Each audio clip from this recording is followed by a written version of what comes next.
All right. So how's everybody doing this morning? All right, you're here. Okay. So, what are we going to talk about today? George W. Bush. Okay, George W. Bush and the end of the Cold War. So, are there any questions? Yes. All right. Okay, so the second question where it said about how did the U.S. help? Yes. I didn't really get a clear idea of that. It doesn't really give that. That's because we just didn't do anything. We intentionally kept out of the fray. Distance. What? Kept your distance from it. Yes. I was like, it did not answer that question at all for me.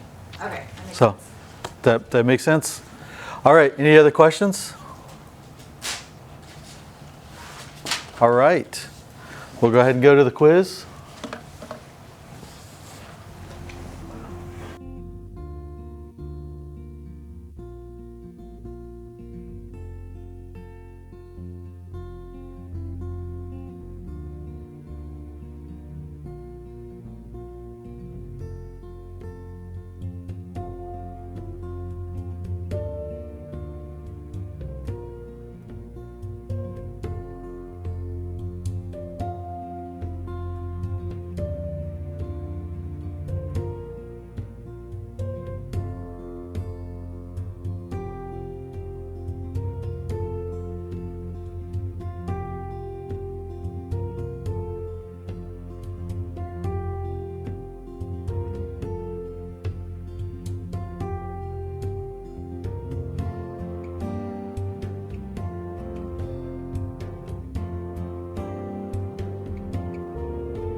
Just throw it in the trash can.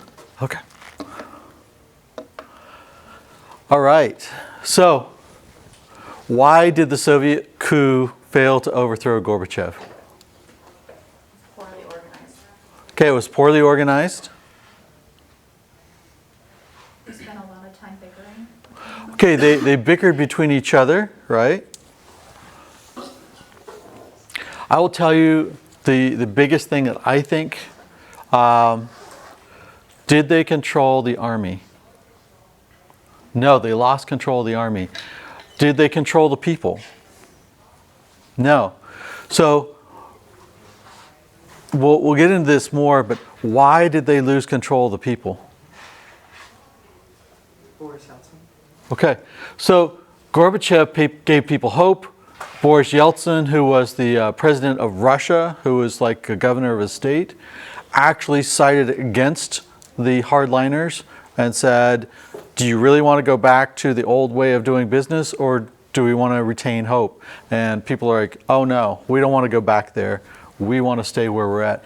So I do believe it was poorly planned, poorly organized. They didn't cut off the communications between the people. They did not do a lot of things that they could have done better. But at the end, it was they didn't have control of the people or the army. The people had been given hope. The army had given hope. Nobody wanted to go back to the old way of doing business. So, all right.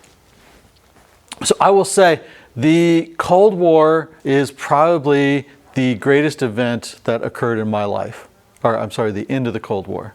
Because prior to the end of the Cold War, there was always this foreboding, like there is a nuclear weapon hanging over your head and you could die, all right?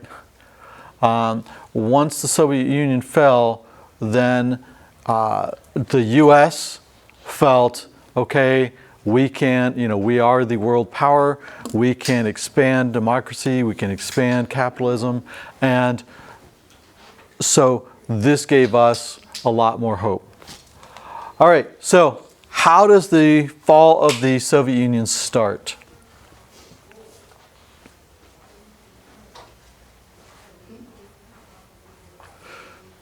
How does the fall of the Soviet Union start? It actually starts back in 1980, and some people would take it further back than that. If you remember, under the Reagan administration, he is spending money. Why is he spending money? Because he's preparing for a potential war. Okay, so he is increasing the capability and the size of the U.S. military, and knowing that the Soviets are going to have to increase the size and capability of their military. The difference is the U.S. has money, right? Capitalism allows you to have a strong economy. The communists had been struggling because their economy was built on the military and taking from other people. So, as we said, if we can contain them over a while, they're not going to be able to keep their economy going. Well, in 1980, when they invade Afghanistan, they're already struggling. And so now everybody's like, wait a minute, we don't want our sons, we don't want our husbands to die in a country. We didn't volunteer for this. What's going on here? We don't like all our money going over there. And the economy starts to falter. People are starting to be frustrated, but nobody really can afford to say anything except in Poland. And in Poland, they start striking. They start striking in the, what's it called? The docks and in the areas around the ports. And so these strikes start out fairly small, and they just grow and they grow because the people are very frustrated. They're like, hey, you're telling us we're in a worker's paradise, but we can't buy food, we can't buy the things we want. You are decreasing our salary and the price of things is increasing. So kind of in that same problem where the US is when we got into stagflation, right? Where it's like, wait a minute, this is not working for us. And so the strikes get big enough and they start trying to push the strikers down and be like, no, we're going to put you in jail. And as they put people in jail, more people get ticked off. And so the strikes start happening all over the nation in all different kinds of economic groups. So it starts with the dock workers, but by the end, everybody across Poland is striking. How do you deal with this if you're the Polish government? I mean, everybody, and I shouldn't say everybody, significant numbers of your nation are refusing to work. Can you arrest everybody? Can you arrest all the people that are not working? No, because that could wind up being over half of your country is arrested, and the other half of the country would be trying to make sure that they stayed in prison, and they couldn't work. So your economy is going to just die. So finally, the communist government says, all right, we'll make a deal with you. We will recognize your union, and you recognize the supremacy of the Communist Party. Now, if you are running the Solidarity, which is their union, and they say, we don't have any other choice but to recognize your union, but you have to admit that the Communist Party is the power and you'll do anything they say. In your head, do you really think you have to do whatever the Communist Party says? No, they agree to it. I mean, the courts say this is what's going to happen, and they say, okay, yeah, you go ahead and call us Solidarity. But at the end of the day, they're like, okay, we have the power. If all of us work together, then we can make things happen that none of us can make individually, right?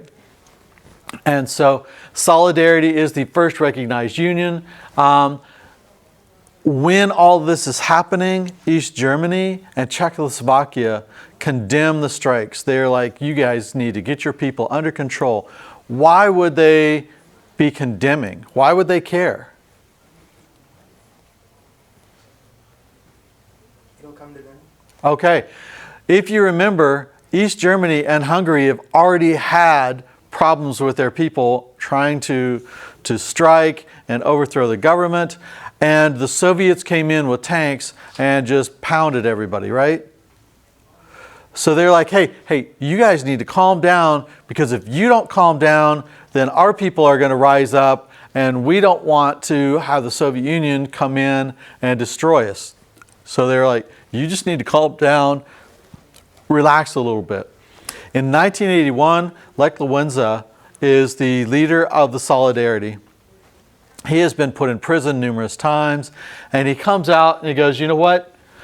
We are going to do what we want to do. We are not going to fall under the authority of the Communist Party. We don't have to anymore, because we control the people, and the people are supposed to control the government, and we're not going to do this. The Soviets shocked everybody. What happens when anything like this happens before this point? The Soviets would roll in with tanks and Yeah. destroy everybody. The Soviets come in with the army, and they just shoot anybody who doesn't, obey. The Soviets don't do anything. And everybody's like, whoa, what? Now, the Soviets did talk to the Polish government, and they said, hey, you need to resolve this. Now, what is the difference? One of the things that is really fascinating is the Pope at the time, Pope John Paul. Why does a Pope have anything to say about Poland? He's still very important. He is very important. Most of Poland is Catholic, and the Pope is actually Polish. So he's like, hey, I'm going to stand up here and say, don't go in and kill all these people. The Catholic Church is against this, and he has a very, very broad audience across the entire world, right? So the Soviets are like, well, okay, we can't be the ones to do this. So they go, hey, Poland, get your folks under control. So they overthrow the Polish government, they put in hardliners, and the new government establishes martial law and says, you can't come out. We're just going to arrest you if you're at the wrong place at the wrong time, if you're speaking to the wrong person. And so they kind of think they have everything quieted down, right? So In the meantime, in the Soviet Union, in 1982, Brezhnev dies. Brezhnev has been in charge since 1964. So he is one of the guys. He was part of the initial crowd of guys that were working with Stalin. Well, when he dies, they have to figure out what to do. So they put Yuri Andropov in control. Yuri Andropov was the KGB chief. In the past, anytime that you have like a change of government in the Soviet Union, what happens to all the old leaders of the Soviet Union? They all disappear, right? Because the new guy wants to be like, hey, I'm in charge now. You guys were my peers. Nope, that's not going to work. So you guys are all gone. I'm going to bring my own guys in. When Andropov comes in, he is so old. He is like, he's like, you know what? We're going to go ahead and keep everybody here. I'm in charge. And everybody's like, yep, that's fine. Except that he is a couple years from dying. The Soviet Union economy is in this stagflation thing, stagnation, where it just is chugging along, but not very well. So in 2 years, he dies, and they put Chernenko in. Chernenko is another guy who has been there forever. He's in his 80s, and so how well is he going to govern? Not good, he's near death. Horribly, yeah. He actually spends most of his time in charge from bed because he's so sick that he can't do anything about it. So in 1985, he dies, and they grab Mikhail Gorbachev. Mikhail Gorbachev is the first young leader, and by young leader, he's 54 years old.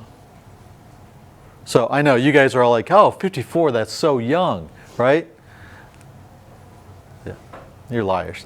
All right, I know you guys think 54, man, that guy's half dead, but he's not 80, right? So this is a younger guy, and he's like, hey, I came from the next generation of people. He's the first guy who runs the Soviet Union who was born into the Soviet Union. All the other guys were born into Russia. They saw the Russian Revolution, and they are buying into the old, I am with Lenin, Stalin. I am going to make things work. He looks at this and he goes, the Soviet Union is not working the way everybody says it should work, right?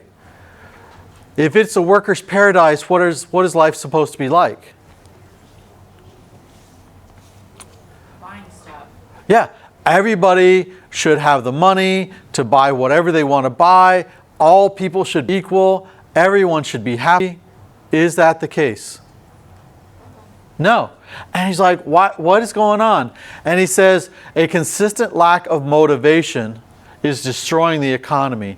No one is willing to do anything extra because they're all like, well, what's in it for me? And so at the same time, they have this dramatic drop in oil prices. So while the rise in oil prices harms Jimmy Carter, the drop in oil prices hurts the Soviet Union because they are sellers of oil. And they have always been able to kind of keep their economy running because the price of oil was high, right? And they could just sell oil. So once you have all these people who are like, I'm not going to do anything extra, and you have this drop in oil, what happens to the economy? It crashes. They actually have to borrow money from the West to buy food. Now, if you think about that, what kind of signal does that send to the world? They're crumbling. Yeah. I am the worker's paradise, but I have to borrow money from the people I am trying to overthrow to feed my own people. Right? So this is horrible. Can he stay with this? Can he just let things be? No. So he sits down and he goes, you know what? We are going to change things. We're going to have perestroika, which is reform, and glasnost, which is openness. We are going to make sure that people can tell us why they're frustrated with the Soviet Union, right? I want you to tell me what's wrong, and I'll help fix it. Then I want to get rid of the corruption. Now, if you were part of the Soviet Union prior to this time, and somebody said, hey, tell me what's wrong with the government, do you want to do that? No. What happens to people who complain against the government in the Soviet Union? They are arrested, never seen again, sent to a gulag or executed. There's an amazing book talking about the children of these enemies of the state. And not only are you harmed, but your children are not allowed to go to the right schools. They're not allowed to have a good job. You're destroying your entire family by complaining. So when Gorbachev gets up here and he says, hey, if you guys have any complaints, let us know. What are you guys going to do? Say it again. Yes, keep your mouth shut. You're like, I'm not going. I am not going to say a word. So Gorbachev actually starts telling people, hey, this guy's a jerk. Complain about him. And so all of a sudden, there's some people and they're like, okay, I'm going to try this. And they say, hey, this guy's corrupt. And Gorbachev rolls in and he takes the guy out of office and he puts him in jail. Now, what does that tell the people? That he's in control and he actually does want to get rid of the corruption. So very slowly, people start saying, well, here's some corruption. And he goes out and he resolves the corruption. And then, more people are like, oh, okay, here, this is wrong. And he starts to fix things, right? And people start to say, okay, maybe he is actually telling the truth. Then he says, you know what? This is not true just for Russians. This is true for all of the other countries that are part of the Soviet Union. If you have complaints, if you have concerns, you let us know, and we will not roll in with tanks and destroy your country. We really want to see how to fix this. And so all of a sudden, everybody gets in their head, hey, we don't have to fear our own government anymore. We can complain and we can let them know. And so they start to reveal all sorts of problems and things start to, get fixed, at least in the areas where the key leaders are not, right? So there's not like a complete change where everything is like, hey, let's have democracy, but they're starting to fix things. Now, the interesting thing here is in 1986, so 1 year later, they have a nuclear power plant that explodes. Now, is that any concern? Would you guys be concerned if we had a nuclear power plant in Tulsa and all of a sudden, Yes. It blows up? What happens? That stuff gets out in the air and Yeah, you have all this nuclear waste that goes out into the world. Do you know how the Russians find out about Chernobyl? German radio, US radio. And they're like, wait a minute. You're telling us that you're fixing things and that we're going to be more open and we're going to talk about stuff. If there's a nuclear, place that blows up, I think that's worth knowing about, right? I think if something overheats and it's just pouring nuclear garbage into the surrounding area, that our government should tell us, not the Western governments. And so they get very, very angry about this. By the way, if you guys want to look it up, it's kind of interesting. I guess there are multicolored dogs now because they got nuked, for lack of a better word, and it changed the color of their fur. And so kind of interesting. They are actually starting to move people back into the area now. But this creates this huge problem. So Gorbachev has to do something, right? And he announces for the first time in Soviet history, there are going to be multi-candidate elections. Now, let's not get crazy. Everyone is still going to be a communist, right? This is not democracy. This is kind of, all right, you get a choice between Boris and, somebody else. But they are both communists. Now, is this a move forward? It's a huge move forward. And people are pretty happy about this. So they're like, all right, yes, we can make a difference. We can vote for the least of the evils, right? All right. So back in the US, what do we do every 4 years? Yeah, an election. All right, we have another election. And so Ronald Reagan has been president. Is he going to run again? Why? All right, he's already had his 2 terms. Reagan is out. He's older. You also have the kind of crisis with the Contras, and so he's walking away.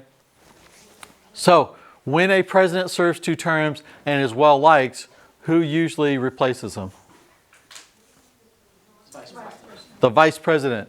So we grab the Republicans, get George H.W. Bush, and I highlight that. Why do I need to highlight that? He's dad. Because, there's George H.W. Bush, the dad, and George W. Bush, who becomes president, who is the son.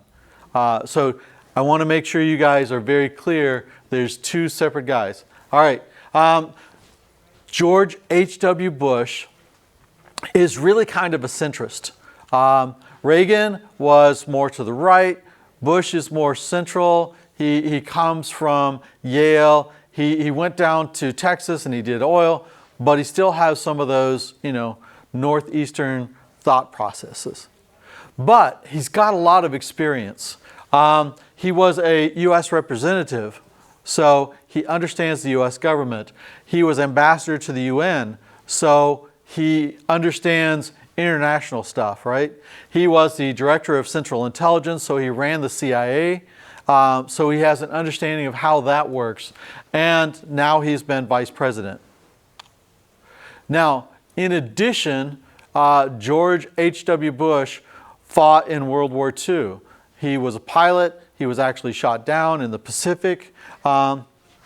So he is a guy who can say, hey, I was a war hero. I have all this experience, both internal to our government and external to the world. So does he sound like a pretty reasonable candidate? Yeah.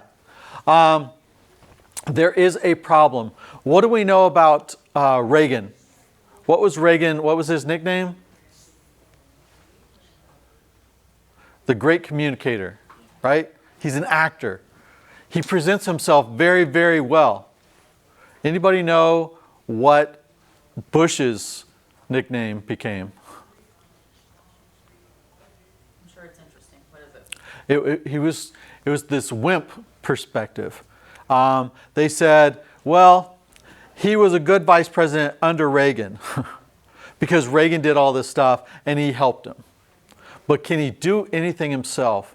He was quiet. He was not, the speaker that Reagan was. And so everybody's like, can he really be the president?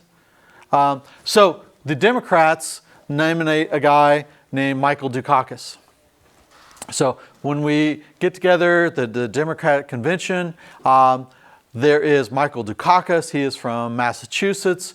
He is competing with Jesse Jackson for the presidency. And Michael Dukakis is selected. Now, we have had one other president from Massachusetts, right? What do Massachusetts people have problems with when they are trying to get elected?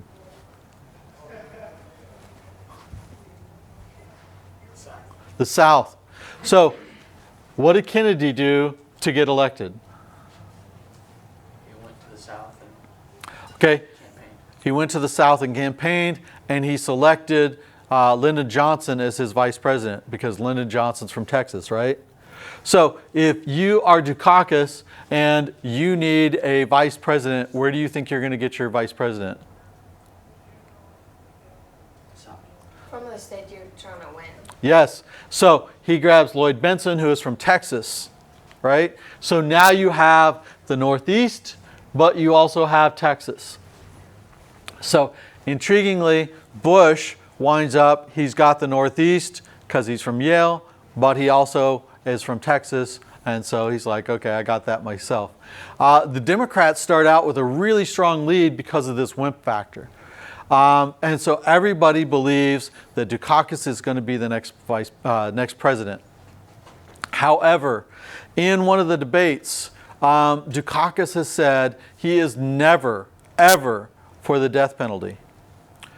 The moderator of the debate comes out and says, hey, all right, for the next question, Mr. Dukakis, if someone rapes your wife, are you for the death penalty? And Dukakis basically comes out as a scholar and he's like, well, you know, in certain conditions, I can understand where people would be unhappy, but we need to recognize that this is the status of the death penalty and this is, you know, and at the end of the day, everybody's like, wow. So you wouldn't even be mad if your wife was raped. Now, that's not what he says, but because of the way it comes off, a lot of people in the US are like, wow, that's not cool. And so H.W. Bush also pushes against the criminal justice stuff that Dukakis has done in Massachusetts. And he said, he is for crime. You know, you need to be very careful because if he becomes the president, there will be crime all over the U.S. So at the end of the election, Bush wins with 54% of the popular vote and a pretty significant portion of the electoral votes, right? So now Bush is president. Bush is trying to watch what's going on in the U.S., but for the most part, he is a foreign policy president. So let's go back to Europe. What is happening? In March, you have new solidarity strikes. And now, because solidarity is one thing, as soon as the strikes happen, who is involved? Everybody, right?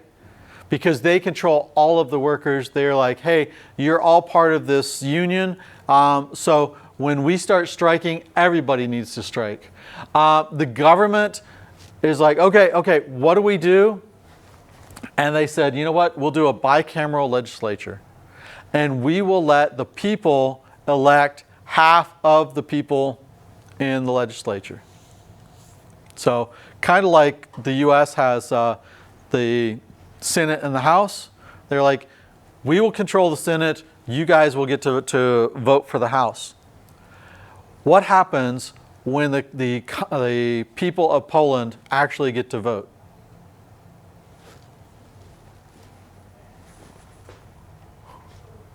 they vote out the communists. Yes, they actually kick the communists out of government. Now, think about this. When did Poland become a communist state?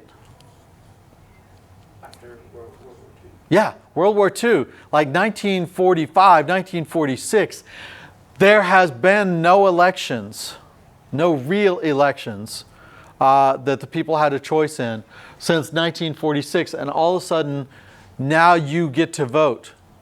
And they say, we don't want communists. What does the Soviet Union need to do? I mean, realistically, you just had a country say, we don't like communism. So this is where the Soviet Union needs to roll in and start killing people and taking control, right? But what does Gorbachev promise? That he would not do that. So they don't. And everybody is shocked. Everybody's like, what? They voted out the communists and nothing happened? So in August,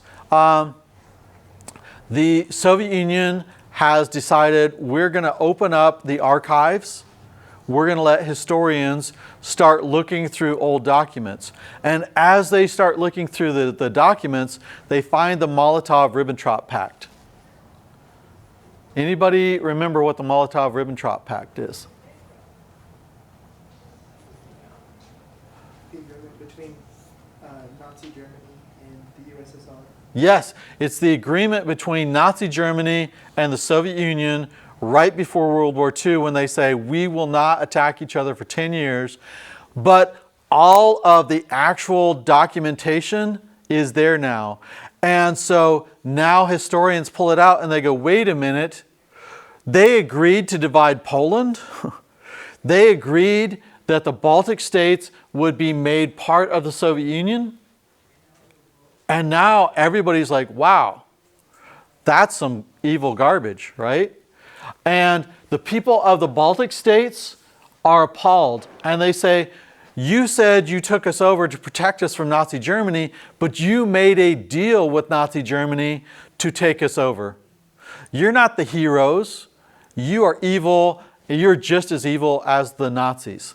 And so everyone in the Baltic states is really frustrated. 1 out of every 4 people in all 3 countries, Latvia, Lithuania, and Estonia, hold hands and they make a line from the border of Estonia to the border of Lithuania. And there's just a straight line of people who are saying, we hate the Soviet Union, you are evil, and we want nothing to do with you. What does Gorbachev have to do now?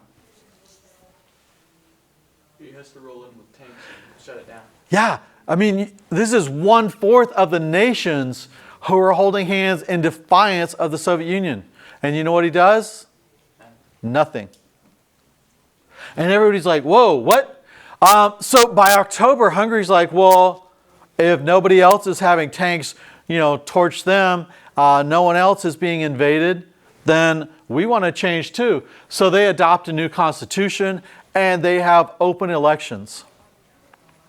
The Communist Party, I really think this is funny. The Communist Party closes down. And the next day they open up as a Socialist Party. Same guys, same office, same everything. Does that really confuse the people? Are they like, oh, we can vote for these guys because, they're not communists now? What's the difference between socialism and communism? Name. That was what I think is funny about it. It's the same guys, same everything, just they didn't want to be communists anymore because they knew nobody would vote for communists. So they also, though, opened their western border. This is really huge, right? For how long? Since 1947, you have closed off the west from the east. The Hungarians open the western border and they tell the Soviets, you know what? We really want you to go home.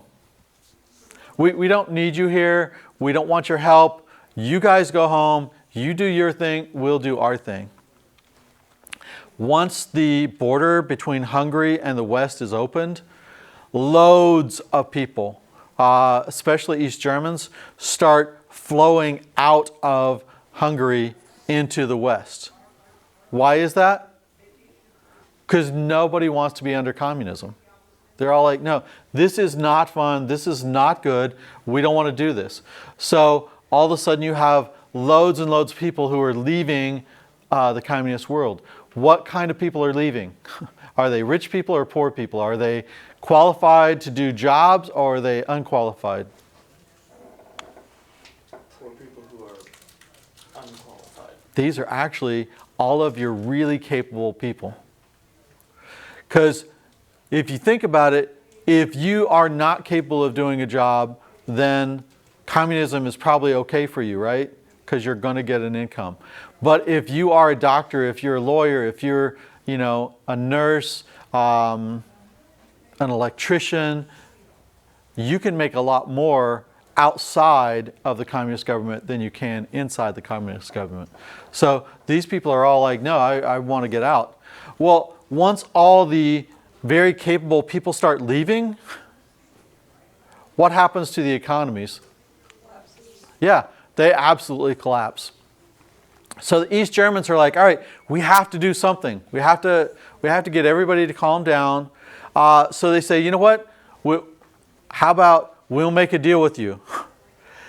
We'll open up and allow you guys to go into West Germany, and you can buy things, and if you need to, you can do some jobs there and make some money and bring it back, right? Doesn't that sound like a reasonable plan? So they say, okay, on this date, we'll start allowing people into West Germany. The problem is there's no guidance on how many people do you let go, how do you sign up for it, how do you accomplish this? When the gate guards are standing there that morning, hundreds and thousands of people come and they're pressing against the gate and they're like, the government told us we can leave. What do you do if you're the gate guard? Let 'em. You gotta let them through. Yeah, I mean, at first they're like, well, we have to get guidance, we have to, and then they're like, these people are going to kill us.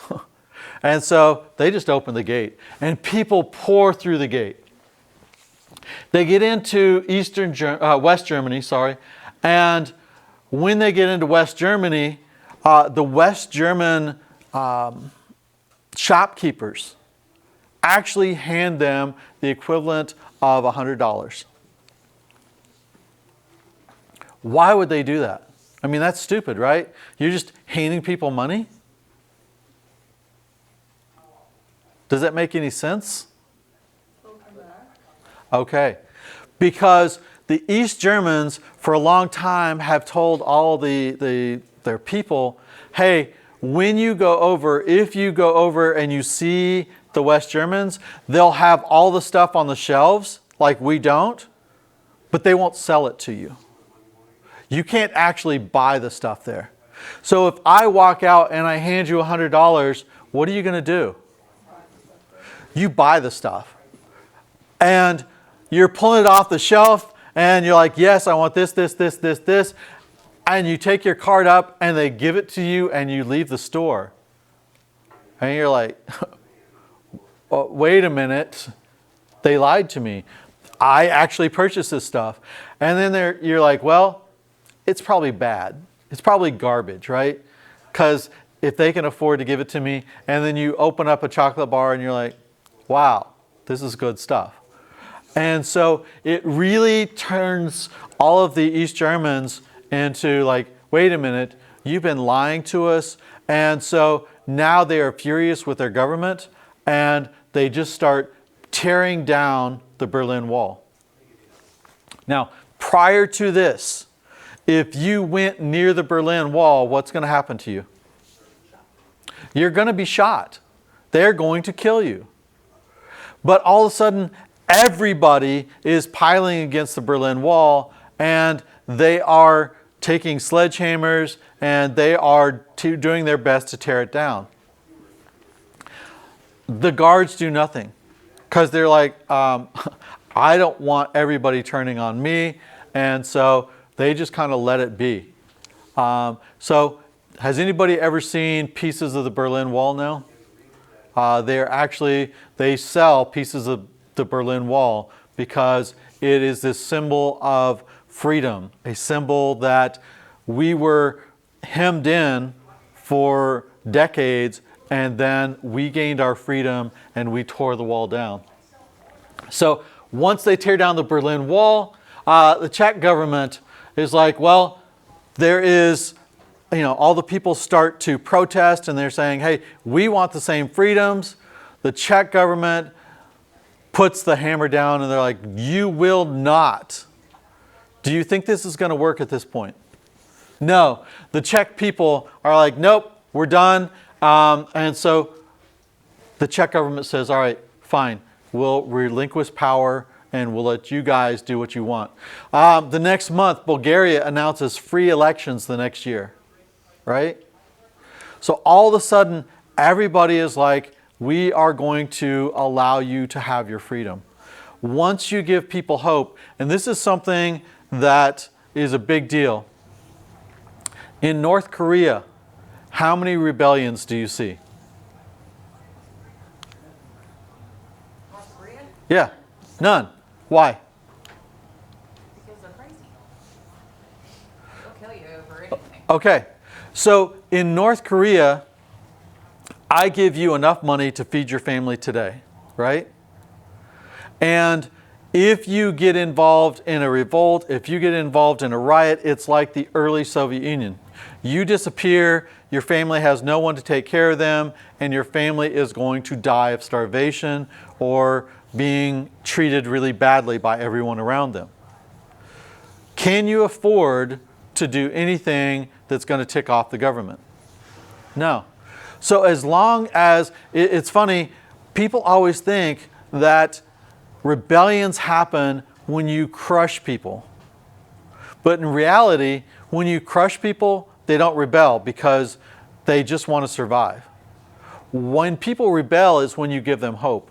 And people around this area are all seeing hope. So the Romanians, they decide that they are going to protest. Again, the army and the police come to put down the protests. And when the protesters start pushing against the army and the army and the police start shooting them. So this is when things are not going to work, right? Except they have seen what happens in all these other states, and they're like, no, we're not going to allow this. And so they overthrow their own government, and they say, we're not going to play. So all of this is going on. Is this inevitable? Is it just going to happen? Is it there's no way the governments could ever keep them down? The reason I ask this is there's a perfect example. Anybody ever hear of Tiananmen Square? All right, Tiananmen Square is in China. In Tiananmen Square, the people start protesting. There are student protesters, and they're saying, we want reforms. We want the Chinese government to treat people with decency. We want to have some basic level of choice in our government. We want to get rid of the corruption in the government. They are asking for all the same stuff that all these other people are asking for, right? In China, the protests get bigger and bigger, and they start increasing, and they fill Tiananmen Square with protesters. And there's some videos out there that you can look up and watch on YouTube, but they say, hey, look, we don't want to overthrow the government. We want the government to treat us with decency. So there are more and more people, and they actually start to have parts of the government who are out with the protesters saying, we agree the leaders in government need to have reforms. They bring tanks in, and it's super cool. You guys need to, I would like to show these videos, but copyright doesn't allow us to put them out when it's on TV. But there's a guy, and the tanks are driving up, and the guy marches up to the tank and stands in front of the tank. Now, I don't know about you guys, that's not my idea of a smart move, right? What happens if you walk in front of a tank? It's going to run you over. The tank stops. And it's kind of funny because the tank starts to try to go around him, and he's like, nope, I'm going to stand in front of you. And then they start to go around him on the other side, and he backs up. And then he climbs up on top of the tank, and he bangs on the hatch. And the guys in the tank finally open up the hatch, and he hollers in. He's like, you guys got to stop this nonsense. We have no idea what he says because he says it in Chinese, and there's no video or no audio. But he talks to the guys in the tank, and he's like, hey, you guys need to relax a little bit. And then he climbs down and he walks away.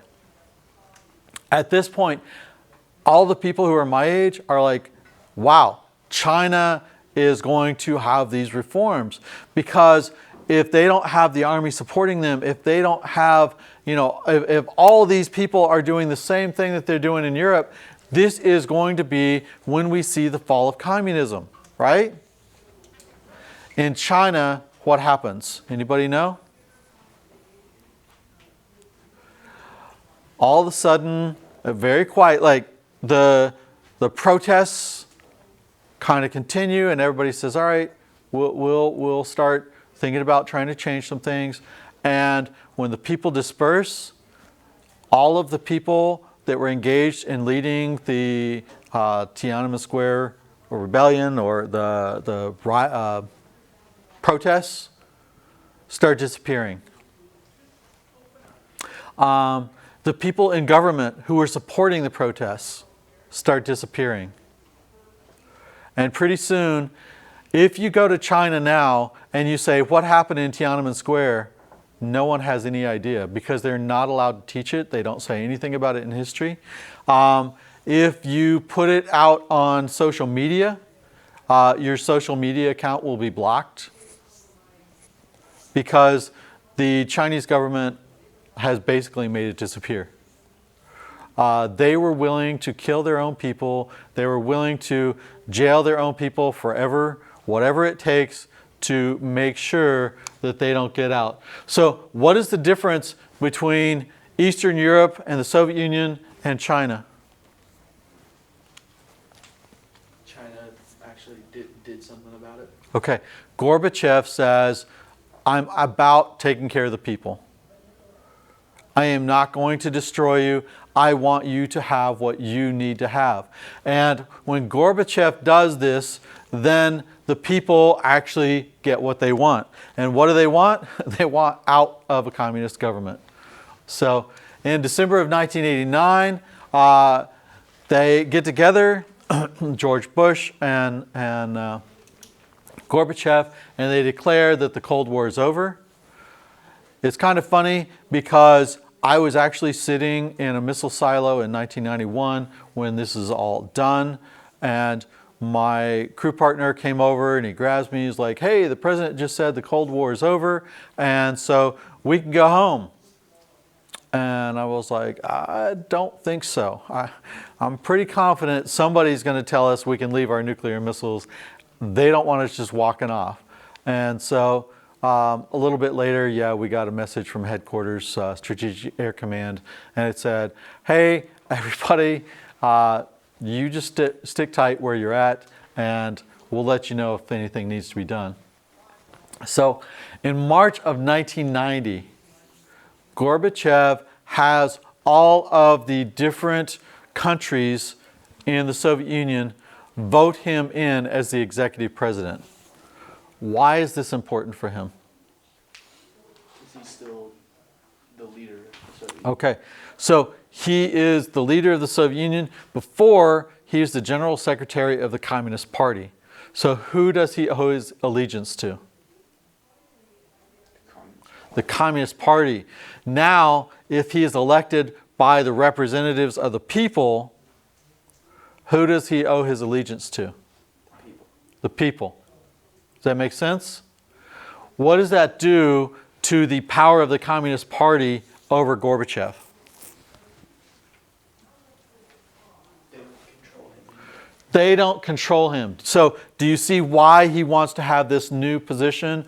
Why he wants to have his authority now comes from the Russian people, from the Soviet people, not from the Communist Party.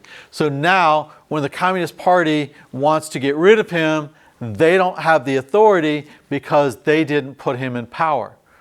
So now he pushes and he starts to reduce the power of the Communist Party even more. And he's like, we're going to listen to the people. We're going to accomplish what the people want us to accomplish. How does the hardline Communist Party feel about this? They're all ready to be done with him. They all want to get rid of him. Now, this only gets worse in March. Lithuania,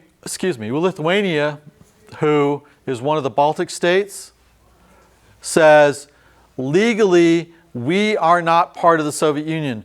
We were forced into the Soviet Union against our will when people said that it was because you were protecting us from Nazism. So they say, we are no longer part of the Soviet Union. Now, under any previous leader of the Soviet Union, what would happen immediately? Tanks would roll in. You know what happens? Nothing. Everybody's just crazed, like, whoa, what is going on? By April, Estonia is like, well, Lithuania got by with it. We don't want to be part of the Soviet Union anymore. We're done. We don't want to be part of this team anymore. Again, nothing happens. And so Latvia, a month later, is like, okay, we're not playing either. And so now you have all three of the Baltic states who declare themselves no longer part of the Soviet Union. Everybody in the world is pretty shocked by this. And the hardliners are furious. So the hardliners wait until Gorbachev goes to his summer home and he is out of Moscow and he doesn't have everybody to protect him. And Gorbachev himself talks about one morning, he wakes up, he goes down to breakfast, and he picks up the phone. And when he picks up the phone, what do you think he hears?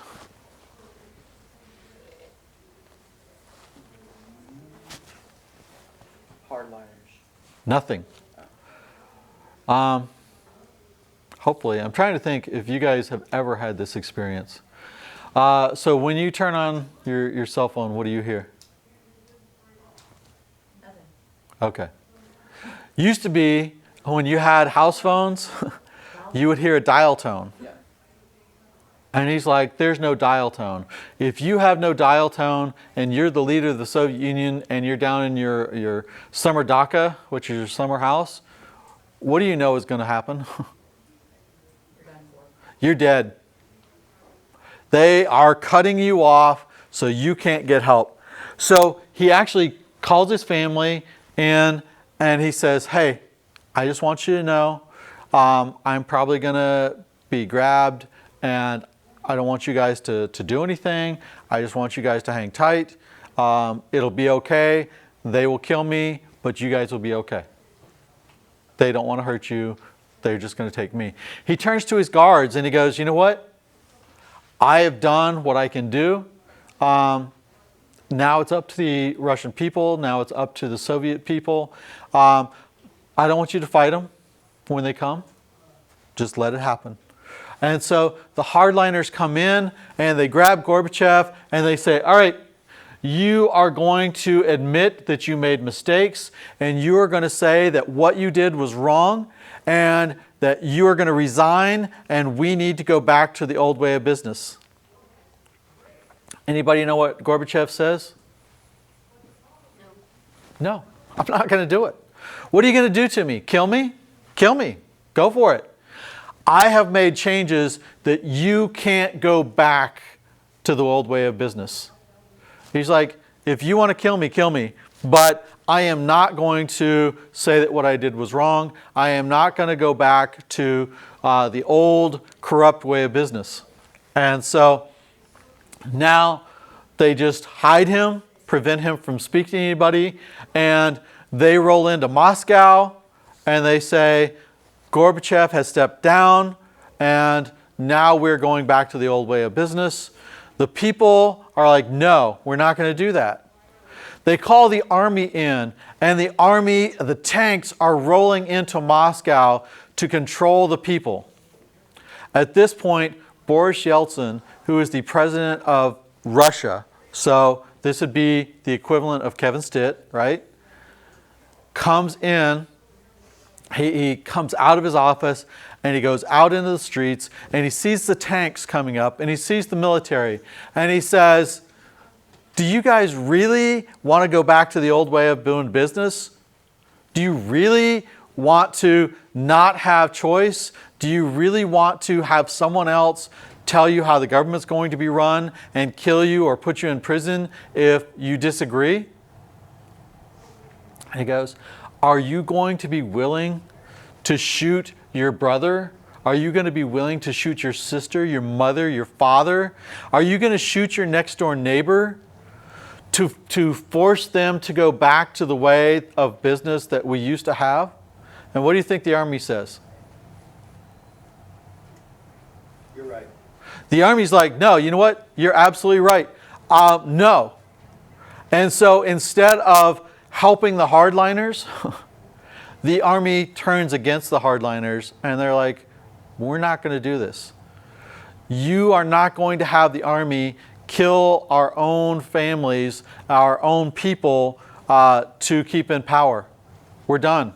And so when you lose the Army support, when you lose the people support, the hardliners know that they're in trouble, and so they basically, the coup falls apart, and now Gorbachev and Boris Yeltsin are still running things. All right, so let's talk about the U.S. What does the U.S. do? Nothing. Now, let's walk through some anti-historical examples, all right? What would have happened if George Bush, when Lithuania and Latvia and Estonia decide that they are going to stop being part of the Soviet Union? What would happen if he said, hey, great, we will make you part of NATO, and I'll put U.S. troops in and we will protect you? Any thoughts? Russia might have actually done something.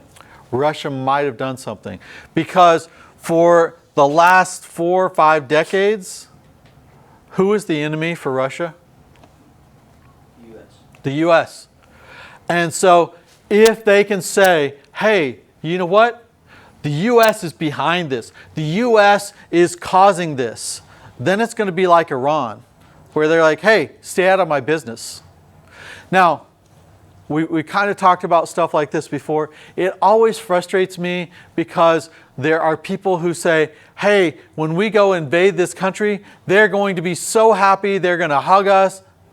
You know what? It almost never happens. What almost always happens is the people are like, you don't belong here. You get out. We'll control things, right? So if you hate Kevin Stitt, right, and you say, I don't want him to be our governor, what happens when the Kansas governor brings in the Kansas National Guard and overthrows Kevin Stitt? Would you be happy? No, we don't want her. No. You're like, no. You're from Kansas. We got this. If we don't like him, we'll vote him out next time. You do your thing, we'll do our thing, right? And so the same thing happens here. George Bush is smart enough to realize, it's like, I'm not going to get involved in all. I am going to allow them to do what they're doing. And when everything is over, we'll be like, hey, we'll help however we can help. But he does not want to give the hardliners any opportunity to say, hey, the U.S. is behind this, the U.S. is causing this. So we do nothing. In March of 1991, they have a public referendum on whether they should retain the Soviet Union or dissolve it. Now, 3/4 of the nations in the Soviet Union say we don't want to dissolve the Soviet Union, we want to keep it. But think about what that says. In the U.S., what is 1/4 of the states? There's 50 states, right? So that'd be like 13 states. What would happen if we had a referendum and said, do you want to dissolve the United States of America? And 13 states choose not to vote no. That's a big deal, right? What does that say about the health of the United States? It's not very good. Yeah, we are dying. So 1/4 of their states refuse to say, we want to keep it together. In fact, 6 of the republics don't vote at all because they say, we're not part of the Soviet Union already. So there is like 7 of their states, that, or 6 of their states that say, we're not voting. Other states that say, hey, we really don't think it should stay together. So this happens in March. By December, 11 of the states start their own country. Again, let's think through. What would this be for the U.S.? If 11 states start their own country, what happens? 1861, anybody? Civil War. There's a civil war, right? Because you can't afford for a huge portion of your country to walk away. And this one is even worse because one of those countries is Russia. One of those countries is Ukraine. And so they're like, hey, we're going to form the Commonwealth of Independent States. So realistically, once Russia and Ukraine and all these other 9 states form the Commonwealth of Independent States, does the Soviet Union exist? No. For all practical purposes, the Soviet Union is gone. So on December 25th, Gorbachev steps down. He goes on TV on Christmas and he says, hey, I just want you to know the Soviet Union no longer exists, and we are, I am the last president of the Soviet Union. We're done and we're going away. So what does that do for the U.S.? What does that do for the world?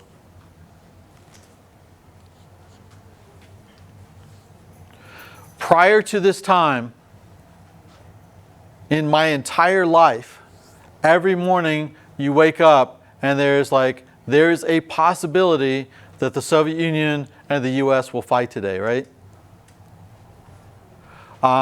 We had the Korean War, we had the Vietnam War, we had, we had the Cuban Missile Crisis. There were all sorts of events around the world where everybody in the world is impacted by this fight between the Soviet Union and the U.S. So, for the people that are not from the U.S., well, actually, you guys all were born after the Cold War is over, right?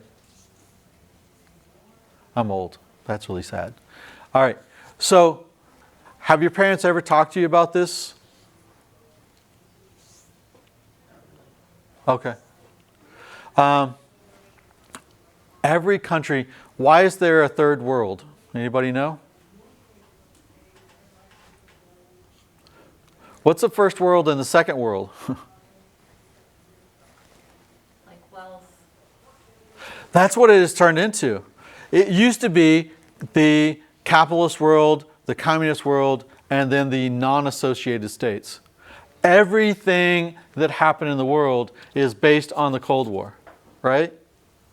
So all of a sudden, when the Cold War ends, what happens to the world? The second world is gone. The second world is gone. The conflict is gone.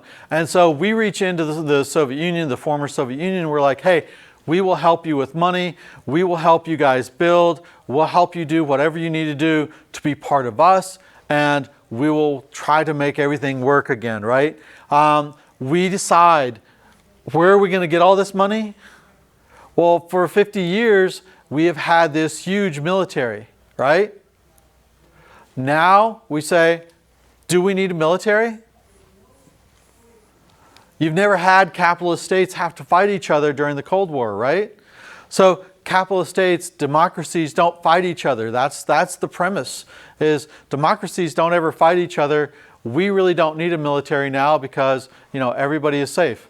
And so everybody is just super happy and they're like, this is a unipolar world. The U.S. is in charge and we're just going to be magnanimous with everybody and we're going to help everybody. So does that actually happen? No. there are some other people who say, now that the Soviet Union is gone, we will find new reasons to fight.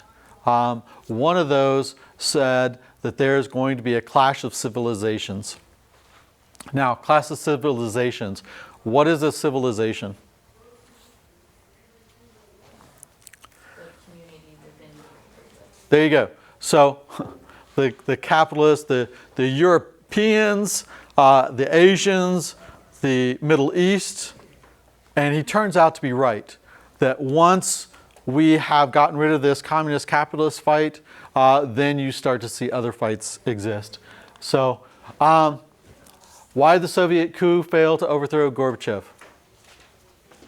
They didn't have people, they didn't have the right military, it was not unorganized. All right, once we gave people hope, then they were not going to be pushed back, right? Once they lost control, they didn't have control of the army, they really couldn't do anything. How does the Soviet Union end, and what part does the US play? Just kind of stops existing. Okay, so the Baltic states, once Poland starts to show that the people have power, that starts to create problems. Gorbachev comes up with perestroika, and he says, hey, we're going to get rid of the corruption, but the corruption is so deep that all of a sudden people go, you know what, we don't want to be part of this. And when he promises that we're not going to use tanks against people, then everybody's like, oh, well, we don't want to be part of this then. And so you see Poland, and then Gorbachev, and then you see everybody kind of saying, hey, we don't want to be part of it. What part does the US play? They stay out of it, Yeah. Why are we staying out? because we don't want a potential conflict. Okay, because we don't want to give the hardliners an opportunity to say, hey, this was the US. We need to fight and fight with the US, right? We're like, nope, this is all on you guys. All right, we will talk about Panama next class period, but from the book, why did the US invade Panama? Leader? Yes. Who posed the Panamanian leader? Okay, so the Panamanian leader was a drug dealer. He actually declares war on the US, and we kind of ignored him when he declared war on the US until he killed a Marine, and then we're like, okay, now you killed a US military guy, now we are going to go in. How successful is the invasion? Extremely successful. So we're going to talk about that and Desert Storm next class period. So.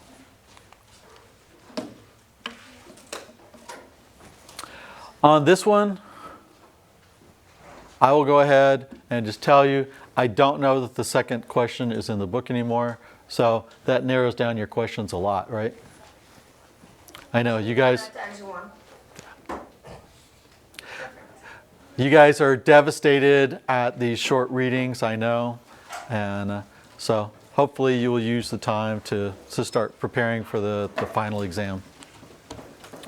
All right, any questions? Do you want to see if we can overthrow any other governments? All right, I will talk to you later.